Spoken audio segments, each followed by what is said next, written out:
প্রিয় দর্শক, আপনাদের সবাইকে স্বাগত জানাচ্ছি মেট্রোসেম টু দ্য পয়েন্ট। এর সাথে আছি আমি সানজিদা তন্নি। প্রধান উপদেষ্টা ডক্টর মোহাম্মদ ইউনূস তিনি বলেছেন আমাদের নির্বাচনের ট্রেন যাত্রা শুরু করেছে। সেই ট্রেন কি হুইসেল দেওয়া শুরু করেছে? ডিসেম্বরে কি নির্বাচন হতে পারে? সেই বিষয় নিয়ে আজ আমরা আলোচনা করব। আলোচনার বিষয়বস্তু নির্বাচনের জন্য অপেক্ষা।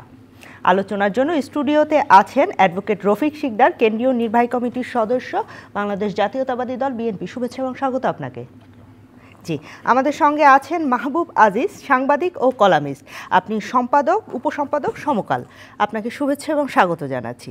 ধন্যবাদ। জি, আমি প্রথমে আপনার কাছেই জানতে চাই, এই যে আমরা বলছিলাম নির্বাচনের জন্য অপেক্ষা, জুলাই আগস্ট গণ অভ্যুত্থানের পরে বাংলাদেশের জনগণ একটি নির্বাচনের চাইছে, একটা নির্বাচনের কথা বলছে, কারণ তারা অনেকদিন তাদের ভোটাধিকার প্রয়োগ করতে পারেনি। তেমনটিই বলছে রাজনৈতিক দলগুলো, বিশেষত বিএনপি এবং অন্যান্য তাদের জোট দলগুলো। কিন্তু ছাত্রদের যে নতুন রাজনৈতিক দল, তারা কিন্তু ভিন্ন কথা বলছে। জনগণকে আসলেই নির্বাচনের জন্য অপেক্ষা করছে নাকি সংস্কার বিচারের জন্য অপেক্ষা করছে? ধন্যবাদ। আসলে আপনি যেভাবে বললেন যে জনগণ একটি নির্বাচনের জন্য অপেক্ষা করছিল জুলাইয়ের অভ্যুত্থানের পর, ব্যাপারটা এত সরলীকৃত নয়।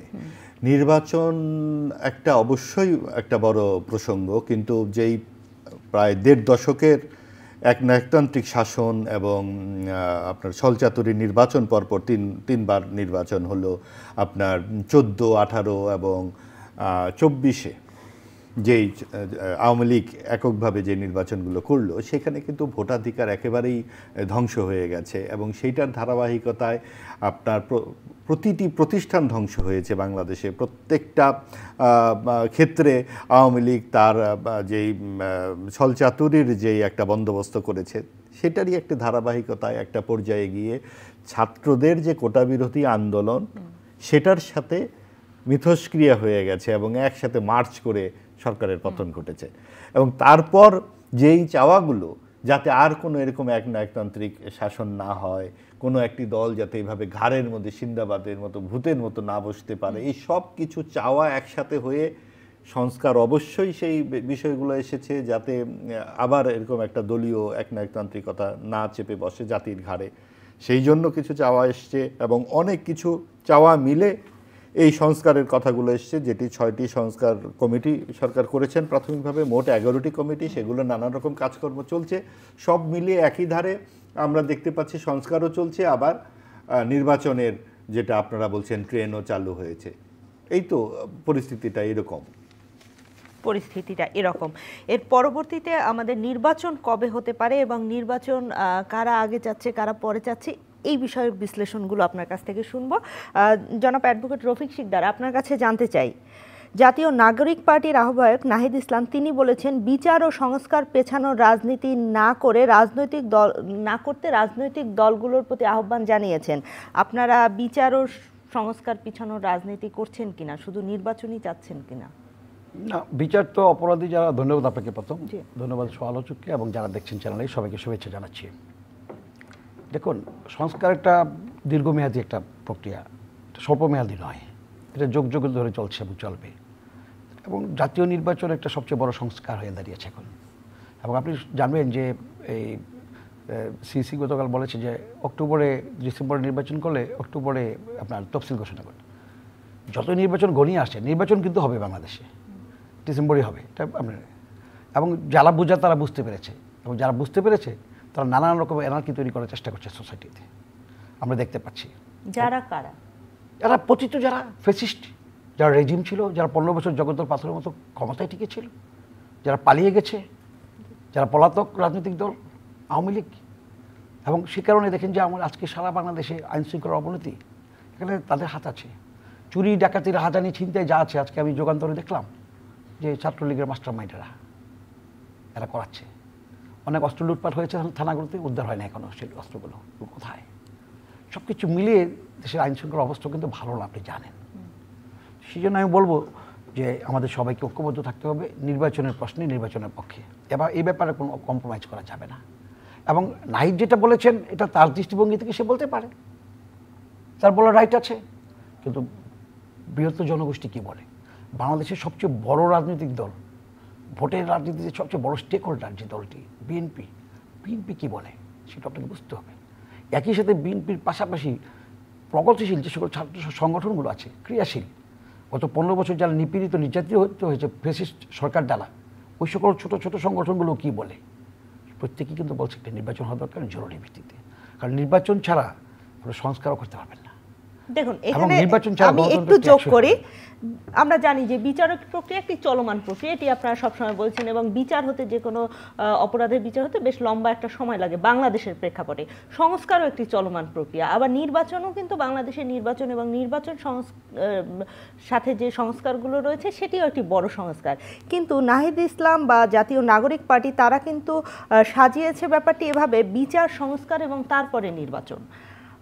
আচ্ছা, আমি যদি আপনাকে বলি যে সংস্কারের কাজ যদি শেষ না হয়, বিচারের কাজ যদি শেষ না হয়, আমরা কি 10 বছর 20 বছর 15 বছর কিংবা ধরেন একটা নির্বাচন করে একটা দরকার সরকার আসলো, ওই সরকারের উপরে দায়িত্ব থাকে কি যে তারা 5 বছর তাদের কাজ কিছু এজেন্ডা নেয় হাতে, এরপরে আবার 5 বছর পরে নির্বাচন হবে, ওই সরকার কি কথা বলবে? ওই নির্বাচিত সরকার যে আমাদের এই কাজগুলো বাকি আছে সেই জন্য আমরা নির্বাচন আগামীতে দিতে চাই না, 5 বছর মেয়াদ শেষ হলেও একটা সরকারের, আমাদের দেশে পার্লামেন্টের সরকারের মেয়াদ কত? 5 বছর। এখন গণতান্ত্রিক সরকার যখন নির্বাচিত হয়ে কাজ করবে তাদের যে এজেন্ডাগুলো থাকে, এই এজেন্ডাগুলো শেষ করতে না পারলে তারা কি কখনো কি আবার বলে যে আমরা 5 বছরের পরে আমাদেরকে আরও 5 বছর বা আরও 10 বছর আমাদেরকে বাড়িয়ে দেওয়া হোক, আমরা এগুলো শেষ করতে পারি নাই? এটা তো বলে না, সেটা পরবর্তী সরকারের উপরে বলে না। এখন তারা যেহেতু এই সরকারটা যেহেতু অনির্বাচিত সরকার, জনগণের ম্যান্ডেট নিয়ে তারা আসছে কিন্তু নির্বাচন দেওয়ার জন্য, তাদের এখানে কেউ কেউ বলবে, কিন্তু আপনাকে বুঝতে হবে সরকার প্রধান কি বলে, ডক্টর ইউনূস কি বলে, ডক্টর ইউনূসের দৃষ্টিভঙ্গিটা কি। ডক্টর ইউনূস তো নিশ্চয়ই এই ভুল করবে না যে পতিত স্বৈরাচার আবার মাথা উঁচু করে দাঁড়াবে নির্বাচন ব্যর্থ করে দিয়ে, এটা তো ইউনূস সরকার দিবে না, আমরা হইতে দিব না। মানে বিএনপি আমরা অত্যন্ত আপনার অবিচল পিঙ্গলকে মতো সচেতন আছি রাজপথে এবং সকল অঙ্গনে। আমরা চাই একটু অতি শীঘ্রই, অক্টোবর কেন, ইচ্ছা করলে তো ওই সরকার আমি মনে করি যে জুন মাসেই তফসিল ঘোষণা করতে পারে এবং নির্বাচন দেওয়া উচিত। আর নির্বাচন না দিলে দেশের পরিস্থিতি যেদিকে যাচ্ছে পরবর্তীতে নির্বাচন করতে পারবে না, আর নির্বাচন যদি করতে না পারে বড় ক্ষতি হয়ে যাবে বাংলাদেশের। আমাদের যে একটা আন্দোলন এই জুলাই আগস্টে তো আন্দোলন হয়েছে, 17 বছরের আন্দোলন ম্লান হয়ে যাবে, রক্তের সাথে বেইমানি করা হবে। 17 শহীদের রক্তের সাথে বেইমানি কিন্তু আমরা করতে পারি না। এখন বলেন যদি কখনো কি করে নাই, হ্যাঁ করেছে। 71-এর শহীদদের সাথে আমাদের এই আওয়ামী লীগ বেইমানি করেছে, বাংলাদেশের আওয়ামী লীগ বেইমানি করেছে। তাদের যে মুক্তিযুদ্ধের চেতনা ছিল, গণতন্ত্র, ভোটের অধিকার, বৈষম্যহীন সমাজ ব্যবস্থা, সেখান থেকে আওয়ামী লীগ সরে আসছে। মুক্তিযুদ্ধের চেতনা থেকে আওয়ামী লীগ সরে এসে মুক্তিযুদ্ধের চেতনা ম্লান করে দিয়েছে, সরে আসছে। এখন আমরা সেটা হতে দেব না। আপনারা সেটি হতে দিবেন না। আমি ফিরবো জনাব মাহবুব আজিজ, আপনার কাছে জানতে চাই যে অনেকগুলো কথা উঠে আসলো এবং সেখানে আমি বারবার ছাত্রদের কথা বলছি, কারণ তারা হচ্ছে এই গণ অভ্যুত্থানের একটি বড় স্টেক হোল্ডার। ছাত্রদের পক্ষ থেকে বলা হচ্ছে, জাতীয় নাগরিক পার্টির পক্ষ থেকে, যে নির্বাচনের কথা বললে নির্বাচনের ক্ষেত্রে গণপরিষদ নির্বাচন, একটি গণপরিষদ নির্বাচন হবে, সংবিধান সংস্কার হবে, তারপরে তারা জাতীয় নির্বাচন কিংবা স্থানীয় নির্বাচনের দিকে ধাবিত হবে, তেমনটি তাদের ইচ্ছা।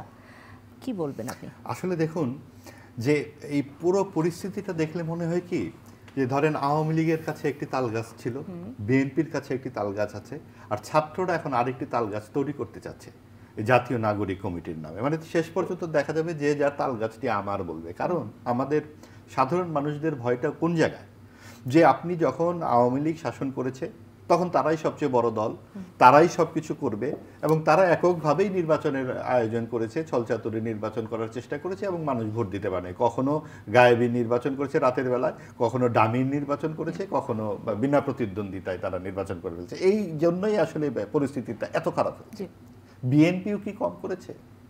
বিএনপি যখন এই 2006 সালে, আপনারা জানেন এই অতীতের কথাগুলো আর আমরা তুলতে চাচ্ছি না, কারণ এই দুই দলের চরিত্র এবং কাজ কারবার একই রকম। তারা যে যখন ক্ষমতায় ছিল সে তখন ঠিক এইভাবেই পুরোটা নিজেদের মধ্যে করে বন্দোবস্ত করেছে। আওয়ামী লীগ বেশি খারাপ করেছে কারণ তারা টানা 15 বছর করে নির্বাচনের দিকেই যায় নাই এবং তারা যে লুটপাট করেছে, যা করেছে, ব্যাংক ধ্বংস করেছে এবং শেষ পর্যন্ত নিজের মানুষের উপরে গুলি চালিয়ে দিয়েছে, যেটা বাংলাদেশের ইতিহাসে আর কখনো ঘটে নাই। প্রায় 1500+ মানুষের যে মৃত্যু, মানে তার উপরে এইভাবে যে নির্যাতন তারা করেছে, সেই জন্যই তারা আজকে আসামির কাঠগড়ায় দাঁড়িয়েছে। কিন্তু তার মানে না যে শুধুমাত্র একটি নির্বাচন এই ফয়সালা হতে পারে। তার আগে জানা দরকার যে আওয়ামী লীগ যেইভাবে একনায়কতান্ত্রিক শাসন ব্যবস্থা কায়েম করেছিল, বিএনপির মধ্যে যেই একনায়কতান্ত্রিকতা ছিল, আগামীতে যেই সরকারটি আসবে তারাও কি সেই রকম একদম সর্বোচ্চ ক্ষমতা নিয়ে আবার সেই রকম আমাদেরকে বাক স্বাধীনতা নাই, মানবাধিকার নাই, আমরা কথা বলতে পারবো না, আমরা লিখতে পারবো না, সেই দিকে আমরা যাব? কারণ আমরা কিন্তু দেখেছি বিএনপির 2001 থেকে 6 সালের সেই সমস্ত শাসনের কথা আমাদের মনে আছে। আমাদের মনে আছে কি করে বিচারপতির বয়স বাড়িয়ে তত্ত্বাবধায়ক নির্বাচন নিয়ে গন্ডগোল শুরু হয় এবং 1/11-এর জন্ম হয়। কাজেই এই বিষয়গুলো আমাদের ফয়সালা হতে হবে যে আগামী নির্বাচনগুলো কি করে হবে, নির্বাচনের ক্ষেত্রে কেন আপনার এত আগ্রহ, সেগুলো আমাদের সন্দেহ তৈরি করে। আবার নির্বাচনের বিরুদ্ধে কেন ছাত্রদের এত অনাগ্রহ, সেটাও আমাদের সন্দেহ জারি করে। কারণ হচ্ছে তারা কি তাদের দলটি তৈরি করতে চাচ্ছে, আর বিএনপি কি অতি দ্রুত গতিতে নির্বাচনের মাধ্যমে খুব দ্রুত ক্ষমতায় আসতে চাচ্ছে? এই সব কিছুই আমরা ঘর পড়া গরুর মতো আমাদের ভয় পাওয়াই যায়। রাজনৈতিক দলগুলো তো নির্বাচন চাইবেই, তারা তো নির্বাচন চাইবে, দায়িত্বে যেতে চাইবে কিংবা ক্ষমতায় যেতে চাইবে, কিন্তু তার আগে তাদেরকে বলতে হবে যে তাদের কি কথা বলার মতো অবস্থায় তারা আছে কিনা। সর্বময় ক্ষমতা তারা একটি কাউন্সিল করে তাদের চেয়ারম্যানের হাতে ন্যস্ত করে দেয় আওয়ামী লীগ এবং বিএনপি, এবং তাদের সভাপতি বা চেয়ারম্যান একচ্ছত্র রাজার মতো ক্ষমতায় থাকেন। সেই দলের ভেতরেও তো কথা বলার জায়গা থাকে না। আপনি দেখেন এক একজন সভাপতি হয়ে থাকে 40 বছর 35 বছর। এই জিনিসগুলো কি এইভাবেই চলবে? এবং তার ছেলে আসে, তার মেয়ে আসে, তার ছেলে আসে, তার মেয়ে আসে, এই রাজতন্ত্রই কি চলবে? বিএনপিকে জিজ্ঞেস করলে তো বলবে আমাদের 31 দফা আছে, আমরা সেটি এসে 31 দফা সম্পর্কে। 31 দফা যখন তারা ক্ষমতায় থাকে না, ক্ষমতায় থাকলে কি এই 31 দফা থাকে? জি, থাকে কিনা আমি একটু অ্যাডভোকেট রফিক শিকদার আপনার কাছে জানতে চাই। ক্ষমতায় যাবার আগে তো অনেক দফা হয়, অনেক কিছু বলেন আপনারা, সকল রাজনৈতিক দলই বলে, এমনকি বর্তমান অন্তর্বর্তী সরকারের পক্ষ থেকেও বলা হয়েছে যে 53 বছরে আপনারা পারেননি বলেই তাদেরকে আসতে হয়েছে। কি বলবেন? দেখুন, আমি আপনাকে একটা কথা বলি, সাংবাদিক, ওনাদের কথা বলার স্বাধীনতা আছে। যদি আওয়ামী লীগের আমলে আওয়ামী লীগের বিরুদ্ধে সেভাবে ওনারা কথা বলতে পারে নাই আওয়ামী লীগ সাংবাদিকরা, সেখানে আমি বলবো যে সাংবাদিকরা সকল সময় চেষ্টা করেছে কথা বলার। যারা চেষ্টা করেছে তারা অনেকে আত্মহত্যা দিয়েছে। সাগরণী তো হত্যাই হলো। সাগরণীর বিচারের দাবি তো আমি দেখলাম না গত 15 বছর সাংবাদিকের সেভাবে, বিগত 7 মাসেও হয়নি, সেটি একটি ভিন্ন প্রসঙ্গ। যাক, আমি আপনাকে বলি, বিএনপি একটা বড় রাজনৈতিক দল। এখানে আপনি ইচ্ছে করলেই তো বিএনপি রাজনৈতিক দলটাকে আপনি ইচ্ছে করলে ছোট করতে পারবেন না। ইচ্ছে করলে রাতারাতি একটা বিএনপি প্যারালাল আপনি রাজনৈতিক দল আপনি তৈরি করতে পারবেন না।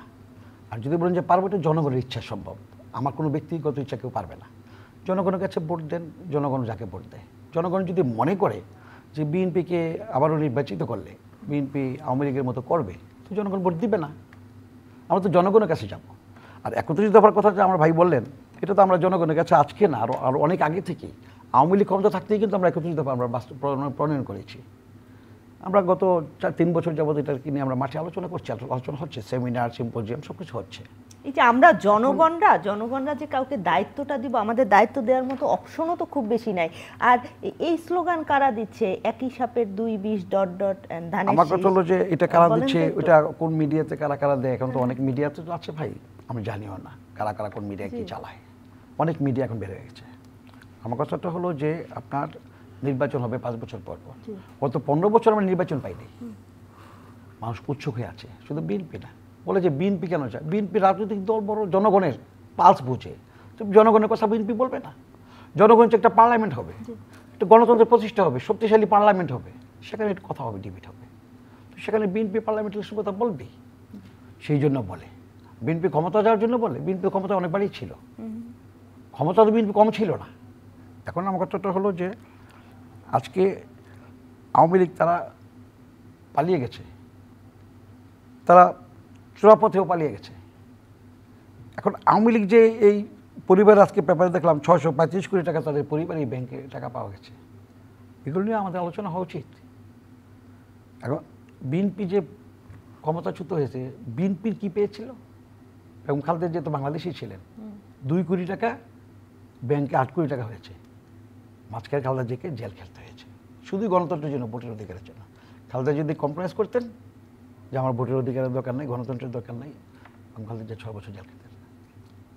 সুতরাং আমাকে বলতে হবে যে গণতন্ত্রের জন্য, ভোটের অধিকারের জন্য বিএনপিকে বারবার রক্ত দিতে হয়েছে, নির্যাতিত হয়েছে, গুম খুন। কিন্তু আমি একটু যে যোগ করি, আপনারাই এই প্রসঙ্গগুলো তুললেন। আসলে মাহবুব আজিজ যেটি বলছিলেন যে রাজনীতিতে ক্ষমতায় যাওয়ার পর আপনাদের রাজনীতিবিদদের চরিত্র অনেক সময় পাল্টে যায়, সেই জায়গায় সংস্কার কিংবা সেই জনগণের কাছে সেই দায়বদ্ধতার জায়গাটি থাকা উচিত। আপনাদের নামেও হাওয়া ভবন আছে, খাম্বা নিয়ে কথা আছে, মানে এরকম অনেক কিছু আছে। কিন্তু শুনেন, এগুলো টিভিতে, মিডিয়াতে নানানভাবে আসতে পারে, নানাভাবে একটা ছোটকে অনেক বড় করে আলোচনা আনতে পারে। এগুলো তো বাস্তবতা, যেগুলো কিছু পাওয়া যায়নি।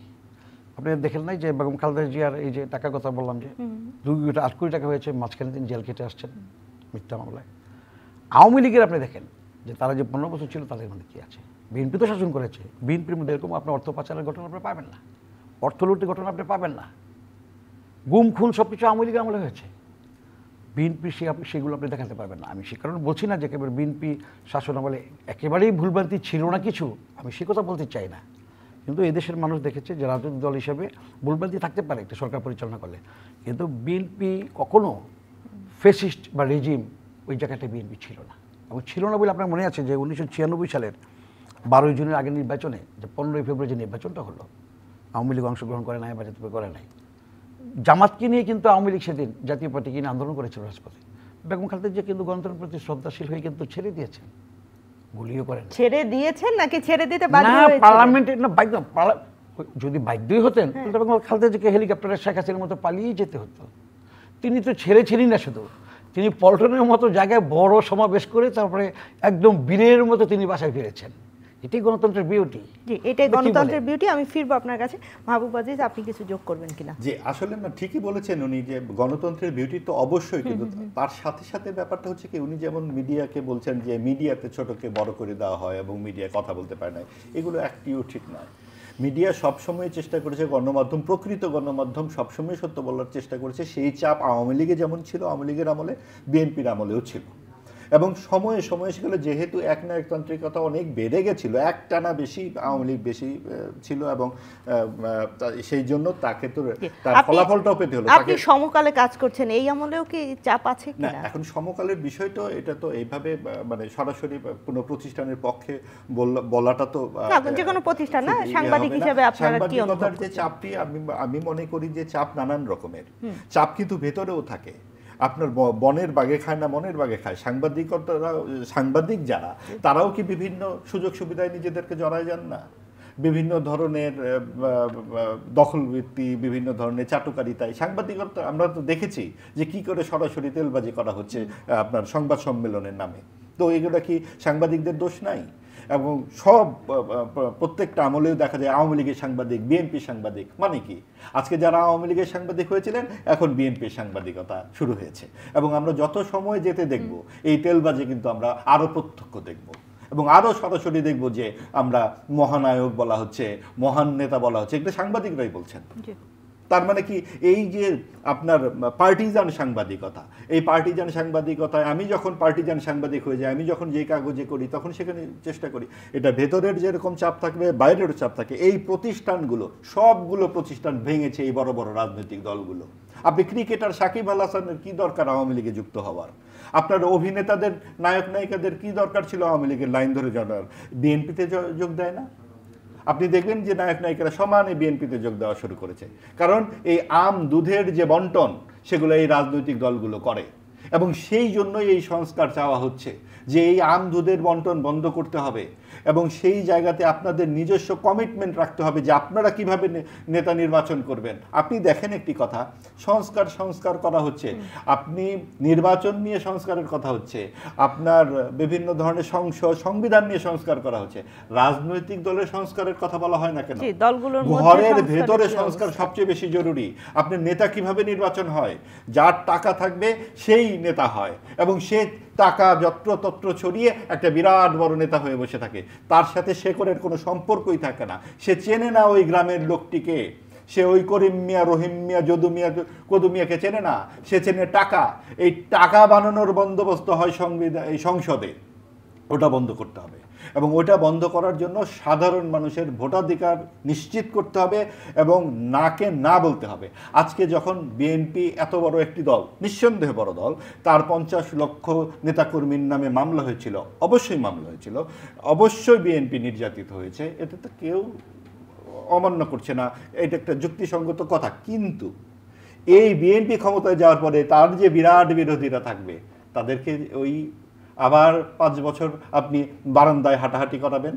আপনি আজকে যখন আপনার লিঙ্গের পার্থক্য থাকতে পারে, নারী পুরুষের পার্থক্য থাকতে পারে, আপনার রাজনৈতিক মতদ্বৈধতা থাকতে পারে, আপনার নানান রকম পার্থক্য থাকতে পারে, কিন্তু কেউ কারো উপরে আক্রমণ করতে পারবে না, কেউ কারো অধিকার ছিনিয়ে নিতে পারবে না। আজকে আমরা বাংলাদেশে কি দেখছি চারদিকে? ওকে নারী অধিকার ক্ষুণ্ণ করা হচ্ছে, আপনার এই যে ধর্ষণের অধিকারগুলো, ধর্ষণের বিষয়গুলো বেড়ে যাচ্ছে। সরকার কেন নির্বিকার? আমরা যদি বলি যে সরকার অনেকটা ইচ্ছাকৃতভাবে নির্বিকার, যাতে এই সমস্ত তেল গোল পাকিয়ে আপনার নির্বাচনটা দেরি করা যায়, এইটা যেমন অন্যায় হচ্ছে, আবার এটাও তো অন্যায় হচ্ছে যে বিএনপি এত বড় একটা রাজনৈতিক দল হিসেবে কেন স্পষ্ট তার কোনো অবস্থান আমরা দেখতে পাচ্ছি না, যেগুলো করা যাবে না, এবং এই সংস্কারের ব্যাপারে তাদের সুনির্দিষ্ট প্রস্তাব কেন আমরা দেখতে পাচ্ছি না, যে আমাদের দলের ভেতরে আমরা এই সংস্কারগুলো করছি, আমরা ন্যূনতম এই সংস্কারের এই কয়েক মাসের মধ্যে আমরা এগুলো করে আমরা একটা চাই। কেন তাদের নিজেদের ব্যাপারে তাদের এত কেন কনফিডেন্স যে আমরা যা করেছি তাই ঠিক? অনেকগুলো কেন রয়েছে। আপনার কাছে শেষ প্রশ্নটি জানতে চাই। অন্তর্বর্তীকালীন সরকারের প্রধান তিনি বলেছেন ডিসেম্বরে নির্বাচন হতে পারে, নির্বাচনের তফসিল তো ঘোষণা করবে নির্বাচন কমিশন, কিন্তু আমরা সাধারণত জানি যে মন্ত্রিপরিষদে একটা বৈঠক হয় এবং তার মাধ্যমে নির্বাচনে একটি সুনির্দিষ্ট তারিখ হয়, সেরকম কোনো বৈঠক আমরা এখনো দেখতে পাইনি। তাহলে নির্বাচন কি ডিসেম্বরে হচ্ছে? আসলে ঢাক ঢাক গুড় সবার মধ্যে আমরা দেখতে পাচ্ছি। আমরা দেখতে পাচ্ছি যে এই যখন আপনার এরকম 32 নম্বর ভাঙা হলো, সরকারি বাহিনী এবং আইন শৃঙ্খলা বাহিনী নির্বিকার তালগাছের মতো দাঁড়িয়ে আছে। এটা কোন দেশি আইনে পড়ে বলেন? এই ইতিহাস, আমাদের দেশের সংস্কৃতি, মাজার, আমাদের ভাস্কর্য, মুক্তিযুদ্ধের সমস্ত স্থাপনা ভেঙে টুকরো টুকরো হয়ে যাচ্ছে, সরকার নির্বিকার তালগাছের মতো দাঁড়িয়ে আছে। কি কারণে ডানপন্থাকে এইভাবে বাড়িয়ে মানে শক্তিশালী করা হচ্ছে? এতে আমাদের সরকারের উদ্দেশ্য নিয়ে আমাদের শঙ্কা জাগে। আবার বিএনপি কিন্তু স্পষ্টভাবে এখানে শক্তভাবে দাঁড়াচ্ছে না, বলছে না যে এগুলা স্তম্ভ, এগুলো স্মৃতিস্তম্ভ, এগুলো আমাদের ইতিহাসের সাথে জড়িত, কোনো কিছুই ভাঙা যাবে না। কাজেই সবার মধ্যেই একটা কেমন যেন আমরা একটা অনিশ্চিত পদক্ষেপ দেখতে পাচ্ছি। আমরা প্রত্যেকের স্পষ্ট অবস্থান দেখতে চাই, আমরা কোনোভাবে এখানে ডানপন্থার উদ্ভব দেখতে চাই না, আমরা নারীদেরকে ঘরের ভেতরে ঢোকানোর এই ক্রমাগত ষড়যন্ত্র দেখতে চাই না। আমরা নারীদের সিগারেট খাওয়ার অপরাধে আপনি নারীদেরকে পেটাবেন, আপনি ওড়না পরে নাই ঠিক বলে আপনি ঢাকা ইউনিভার্সিটির কর্মচারী কি করলো, এবং সেখানে তৌহিদি জনতা গিয়ে তাকে উদ্ধার করে নিয়ে আসলো। সব কিছুতেই সরকারের একটা ঢাক ঢাক গুড় ব্যাপার আমরা দেখতে পাচ্ছি। আইনমন্ত্রী গত রোববার রাতে বলেছেন যে আমরা এখন থেকে শক্তিশালীভাবে, এতদিন আপনি কি করেছেন? হানিমুন। আপনার তথ্যমন্ত্রী বলেছেন যে আমরা এখন থেকে খুব শক্তভাবে এই তৌহিদি জনতাকে মবকে, এতদিন করেননি কেন? তার মানে আপনারা এতদিন প্রশ্রয় দিয়েছেন, উৎসাহিত করেছেন।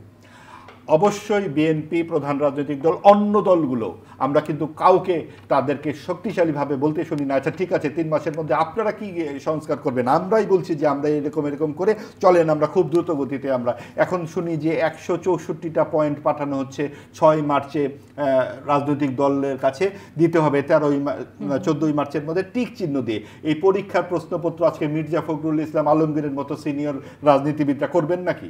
ওনারা কি স্কুলের ছাত্র? ওনারা পরিষ্কারভাবে বলবেন যে আমরা এইটুক করতে পেরেছি, আমরা এইটুক করব, বাকিটুক আমরা যারা যে জয়ী হয়ে আসবে আমরা সেখানে সংসদে করব। এরকম ছেলে ভোলানো যে সমস্ত কথাবার্তা এখন বলা হচ্ছে সংস্কার কমিটির পক্ষ থেকে, এটা কেন জানি মনে হচ্ছে এটা ঢাক ঢাক গুড় ব্যাপার। আরও স্পষ্ট, আরও খুবই বস্তুনিষ্ঠ এবং খুবই প্রায়োগিক কথাবার্তা বলা দরকার। অসংখ্য ধন্যবাদ। জনাব রফিক শিকদার, আপনার কাছে জানতে চাই, এই যে ঢাক ঢাক গুড় ব্যাপার সরকারের পক্ষ থেকে রয়েছে, আইন শৃঙ্খলা নিয়ে সেটি সবচেয়ে বেশি রয়েছে। মধ্যরাতে সংবাদ সম্মেলন করে বলা হয় যে কাল থেকে আইন শৃঙ্খলা পরিস্থিতি স্বাভাবিক হবে, সেটি স্বাভাবিক না হয়ে আরও অস্বাভাবিক হয় প্রতিদিন। আপনারা বিএনপির পক্ষ থেকে শুধুমাত্র ডিসেম্বরের নির্বাচন, এখনই নির্বাচন দেওয়া সম্ভব, আগস্টের নির্বাচন, এগুলো কেন বলছেন? যখন 32 নাম্বার ভাঙা হয় আপনাদের পক্ষ থেকে কোনো শক্ত অবস্থান নেই, যখন আইন শৃঙ্খলা পরিস্থিতি খারাপ হয় আপনাদের পক্ষ থেকে তার অবস্থান কি? শোনেন, 31 নম্বর 32 নম্বর নিয়ে কথা নয়, কথাটা হলো এই জায়গায় যে আমাদের দেশের যে রাজনীতির সংস্কৃতি, না, আপনারা তো মুক্তিযুদ্ধের সপক্ষের শক্তি, যে কোনো মুক্তিযুদ্ধের যে ঘোষক, জি স্বাধীনতার ঘোষক জিয়াউর রহমানের মোরাল মাগুরা সহ অসংখ্য স্থাপন জায়গায় যে ভাঙা হয়েছিল আওয়ামী লীগের শাসনকালে, সেদিন কিন্তু আওয়ামী লীগের শেখ হাসিনা কিংবা এই যে আজকে আমাদের যে সাংবাদিক সাহেব, ওনারা কোথায় ছিলেন জানি না, আপনারা বলেন নাই কিন্তু, আমরা এখানে ছিলাম, আমরা বলেন নাই কিন্তু। তখনও এখন আমার কথাটা হলো, আপনারা প্রতিবাদ এখন আমার করছেন কথাটা না। হলো জি আমাদের এখন নেতা তারা আওয়ামী লীগকে আমাদের ভালোবাসে। আমাদের নেতার মোরাল ভেঙেছে, আমরা তো প্রতিবাদ, আমরা রাজনৈতিক প্রতিবাদ আমরা করেছি। সকল ভাঙচুরের ব্যাপারে, নাম পরিবর্তনের ব্যাপারে আমাদের প্রতিবাদ ছিল। জিয়াউর রহমানের আপনার এই যে আন্তর্জাতিক বিমানবন্দরের নাম বেগম খালেদা জিয়াকে এক কাপড়ে বের করে দেওয়া হলো ক্যান্টনমেন্টের বাড়ি থেকে, সেগুলো যে খুবই বাড়িটি- দুঃখজনক ঘটনা, এখন- কিন্তু বর্তমান এখন সে সময়ে কথাগুলো কি আপনাদের আপনি ভুলে অবস্থা গেছেন? কি? না, আমরা ভুলি না। আপনারা ভুলে গেছেন, অতীতগুলো ভুলে গেছেন। এখন যে সরকার কি আর বিএনপি সরকার? বিএনপি যে ক্ষমতা আসছিল কখনো কি 32 নম্বর ভেঙেছে? এখন যে সরকার, এই সরকার আমলে সরকারের দায়িত্ব। এই সরকার আবার জবাবদিহিমূলক সরকার নয়, জনগণের সরকার নয়। সরকারের কাছে কি আপনাদের চাই? দায়িত্বটা শুরু হবে সেই নির্বাচনের পরে। কারণে আমরা বলছি যে যত সম্ভব তাড়াতাড়ি নির্বাচন দিলে জি। ভালো, দেশের জন্য, জনগণের জন্য, এই সরকারের জন্য ভালো। কিভাবে? এই যে বললেন যে সংকট তৈরি হচ্ছে জায়গায় জায়গায়, তো সংকটগুলো এই সরকার পারবে না। তাহলে এই প্রশ্নটা কি করা যায় যে পারবে না। সংকটগুলো তৈরি করা হচ্ছে যাতে নির্বাচন দেওয়া হয়? এই সরকার এই সংকটগুলো তৈরি করছে কারা? যারা চায় না নির্বাচন, যারা নির্বাচন আবার না যারা হোক, চায় তারাও কি যারা এটা নির্বাচন হোক চায় না, তারা, কারণ তারা জানে ভালো করে যে একটা নির্বাচিত সরকার আসলে জনগণের ম্যান্ডেট নিয়ে অপরাধীরা পার পাবে না। যারাই অপরাধী হবে, অন্যায় করবে, তারা ছাড় পাবে না। আর প্রকারান্তর আপনি যদি বলেন বিএনপি আমরা একটা রাজনৈতিক দল, জি। দীর্ঘ 17 বছর 15 বছর আন্দোলন সংগ্রাম করে আগে তো ক্ষমতায় ছিল, অনেক দূরে গিয়ে গেছে। ভাবমূর্তি নষ্ট করবে বিএনপি করে কেউ? ওখানে তারেক রহমান সাহেব আমাদের ভারপ্রাপ্ত চেয়ারম্যান ছাড় দিবে না, 1 ইঞ্চি ছাড় দিবে না। না, এটা বিএনপি ভাবমূর্তি নষ্ট একেবারে- করবেন, একেবারে তারেক রহমান ছাড় দেয় না, একেবারে একদম পার্টি শেষ- থেকে বের করে দেয়। শেষ প্রশ্ন, মানে প্রাথমিক সদস্য সহ। পার্টি দিয়ে কত মানুষকে বের করবেন আপনারা, সেটি না, আমার পার্টি অনেক স্বচ্ছ, এত মানুষ বের পুরো করতে হবে খালি না। হয়ে যেতে পারে। এত এত এত এত এত মানুষ তো পার্টিতে নাই। বরং আপনি বলতে পারেন যে আওয়ামী লীগের মধ্যে 300 এমপি ছিল, 300 এমপি পালাই গেছে। 2টা এমপির ক্ষমতা নাই যে আমি দাঁড়ায় আসি, আমি অপরাধ করি নাই। এত অপরাধী 300 এমপি, আর আওয়ামী লীগের বাকি যারা ছিল দল না, লুটপাট তাদের করছে। ভবিষ্যৎ নির্ধারিত লুটপাট হয়ে করছে। গেছে। আমরা আবার আওয়ামী লীগের সাথে আওয়ামী লীগ বেশ কিছু দোষর ছিল, পত্রিকা সাংবাদিক, এরাও অনেকে পালা গেছে। আবার এখন কেউ কেউ বের হচ্ছে না, তাদের মাথা উঁচু ভবিষ্যৎ করে। নির্ধারিত আমরা তাদের হয়ে ব্যাপারে গেছে। আমরা আমরা চিন্তা ভাবনা করছি। আপনাদের অবস্থানটি জানতে চাই। আমাদের অবস্থান অত্যন্ত পরিষ্কার। জি। আমরা মুক্তিযুদ্ধের চেতনায় আমরা বাংলাদেশ গড়ব, আমরা সন্ত্রাসমুক্ত বাংলাদেশ প্রতিষ্ঠা করব, আমরা ন্যায় বিচার প্রতিষ্ঠা করব এবং গুম খুন মুক্ত একটি আধুনিক বাংলাদেশ প্রতিষ্ঠা করব। এবং যারা অর্থ পাচার করেছে, লুটপাট করেছে, গুম করেছে, খুন করেছে, তাদেরকে আইনের আওতায় এনে আমরা তাদেরকে বিচার করব। একইভাবে এই সরকারও বলতেছে যে তারা নাকি অর্থ যে পাচার হয়েছে সেই টাকাগুলো তারা দ্রুত ফিরিয়ে আনার চেষ্টা করছে। আমরা পারলে নিয়ে আসুক, ইলেকশনের মধ্যে যদি আগে নিয়ে আসতে পারে ভালো, আমাদের দেশের অর্থনীতির চাকা আরও সচল হবে। এবং শেয়ার কেলেঙ্কারি যারা জড়িত ছিল তাদের আমরা বিচার করব। তরুণ যুবকদেরকে যারা হত্যা করেছে, ধর্ষণ করেছে, গুম করেছে, তাদেরকে আমরা বিচার আওতায় আনবো। এটা আমাদের চিন্তাভাবনা আছে। আর দেশকে একটি শক্তিশালী অর্থনীতির উপরে দাঁড় করাবো, একটি আপনার স্বাধীনতার পক্ষের একটি শক্তিশালী রাষ্ট্র হিসাবে, এবং আপনার বিশ্বের কাছে একটি শক্তিশালী পররাষ্ট্রনীতি আমাদের তৈরি আছে, সেটা আমরা সেভাবে অসংখ্য বন্ধু থাকবে আমাদের সমগ্র বিশ্বে, আমাদের কোনো শত্রু থাকবে না, প্রতিবেশী সহ সবার সাথে আমরা সুন্দর সম্পর্ক রেখে আমরা বাংলাদেশকে এগিয়ে নিয়ে যাবো। অর্থনৈতিক চাকা আমাদের আরো গতিশীল হবে, বাংলাদেশে আমরা সুখী সমৃদ্ধ থাকবে, জনগণ থাকবে। অসংখ্য ধন্যবাদ। আমাদের একেবারে সময় শেষ, 1 মিনিটে কিছু যোগ করবেন এই কিনা? উন্নয়নের গল্প তো আমরা অনেক শুনেছি। আমরা গণতন্ত্র, বাক স্বাধীনতা, মানবাধিকার, এই প্রশ্নগুলোর সুনির্দিষ্ট একটা বিহিত চাই। যারাই দায়িত্বে আসুন বা পক্ষে থাকুন বিপক্ষে থাকুন, তাদেরকে বুঝতে হবে যে এই সমস্ত উন্নয়নের গল্প শুনিয়ে আমাদের লাভ নাই। আমাদেরকে পরিষ্কারভাবে আমাদের মানবাধিকার থাকবে, আমাদের সকলের অধিকার থাকবে, এই দেশের প্রত্যেকটা মানুষের সমান অধিকার, নারী পুরুষ ধর্ম এবং রাজনৈতিক মতপার্থক্য সব কিছু ঊর্ধ্বে মানুষের সমান অধিকার থাকবে এবং কেউ কারো উপরে ঝাঁপিয়ে পড়তে পারবে না। এবং এইটাই আপনার বর্তমান সরকার হোক, আগামী সরকার হোক, প্রত্যেকের এই ন্যূনতম গণতান্ত্রিক মূল্যবোধটাকে অক্ষুণ্ণ রাখার দায়িত্ব হচ্ছে সরকার। একটা কথা জিজ্ঞেস করি যে এই যে সরকার, এই হাসিনা সরকার, অতীত সরকার, এই তাদের অপরাধের জন্য কি কোথাও কি আপনি শুনেছেন দুঃখ প্রকাশ করেছে? আপনারা ক্ষমা চেয়েছে? আপনারা করেছেন? তারা যে পালিয়ে গেছে হেলিকপ্টার দিয়ে, তারা যে হেলিকপ্টার দিয়ে যে পালিয়ে গেছে, তারা নাকি পালায় না। শেখ হাসিনা ক্ষমতা থাকতে বলছে আমরা পালাই না, আওয়ামী লীগ নাকি পালায় না। এমনভাবে পালিয়ে গেছে আকাশপথে যে পালিয়ে গেল, পালিয়ে গিয়ে আমাদের দেশে ক্ষমা চাওয়ার সংস্কৃতি নেই, কোনো রাজনৈতিক দল কখনো ক্ষমা চায় না, সেটি আমরা দেখি। প্রিয় দর্শক, ক্ষমা চাইলে তো জনগণ ক্ষমা করবে না, জি ক্ষমা চাইলেও জনগণ তাদেরকে ক্ষমা করবে না।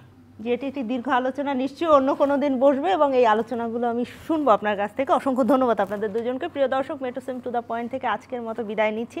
আমরা শুরু করেছিলাম নির্বাচনের জন্য অপেক্ষা। জনগণকে আসলেই নির্বাচনের জন্য অপেক্ষা করে, নাকি জনগণ চায় যে দেশের আইন শৃঙ্খলা পরিস্থিতি ঠিক হোক, নারীর প্রতি যে ধরনের সহিংসতা হয় সেগুলো রোধ হোক, আমাদের দ্রব্যমূল্য নিয়ন্ত্রিত হোক, এইগুলো চায়। এই প্রশ্নগুলোর উত্তর যারা দিতে পারবে, যারা জনগণের সঙ্গে থাকবে, জনগণও নিশ্চয়ই তাদের সঙ্গেই থাকবে। আপনারা সবাই ভালো থাকবেন। আপনাদের সবার জন্য অনেক অনেক শুভকামনা।